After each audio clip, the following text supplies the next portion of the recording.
Le TIP est un événement porteur de valeurs d'inclusion, d'intégration et de solidarité par la pratique sportive. Le TIP est engagé pour une meilleure intégration des personnes transidentitaires dans le sport. Pour ce TIP 2014, nous sommes allés à la rencontre de Giovanna, de l'association Accepteste et de Patricia, deux personnes trans, pour leur poser des questions sur l'accueil, les enjeux de la pratique sportive, mais également pour encourager la participation des personnes trans au tournoi. J'ai toujours été sportive, y compris pendant ma transition. J'ai toujours fait de la course à pied et également du vélo, du ski, un peu de fitness également.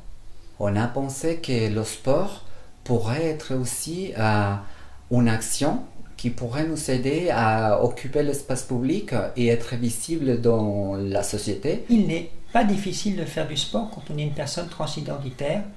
C'est même d'ailleurs conseillé pour le moral et le bien-être. La prise d'hormones multiplie les risques pour la santé, surtout au niveau cardiovasculaire.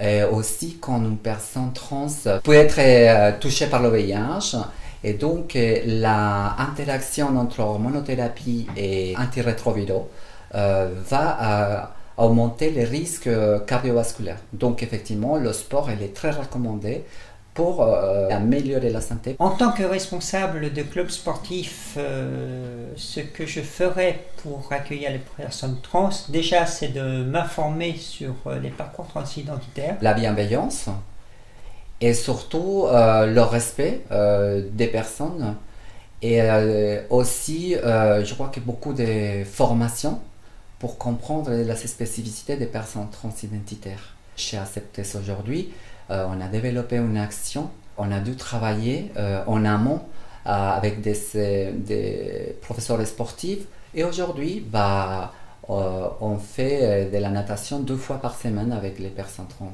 de notre association. Si j'étais un dirigeant sportif, les actions que je mettrais en place, c'est d'abord aller faire connaissance avec les associations trans, me former sur la question, sur leurs difficultés qui empêchent l'accès au sport, essayer aussi de former à mon tour les autres intervenants sportifs pour faciliter l'accès aux personnes transidentitaires sans discrimination dans tous les lieux sportifs. Je pense que la volonté du TIP d'intégrer les personnes trans au tournoi est tout à fait louable et intéressante, puisque ça permet aux personnes transidentitaires qui parfois peuvent être isolées d'intégrer un milieu sportif. L'année dernière, j'ai participé au TIP en m'inscrivant au semi-marathon. Très belle épreuve qui s'est déroulée sous un beau soleil dans le bois de Vincennes et je suis arrivée d'ailleurs première femme. Les actions qui mènent aujourd'hui le TIP pour accueillir les personnes trans vont dans la bonne direction. Donc ce travail de collaboration avec les associations déjà engagées sur les questions du sport, effectivement c'est la preuve comme quoi on est dans une ouverture d'esprit et surtout dans un engagement vraiment sur les questions transidentitaires dans tous les domaines, y compris le sport.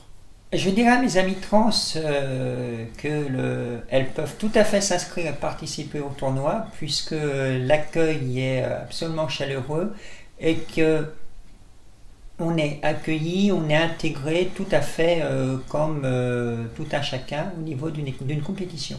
Cette année, on a organisé une équipe de volleyball et on espère vraiment d'être le 7 et le 8 avec le TIP pour mener des actions sportives.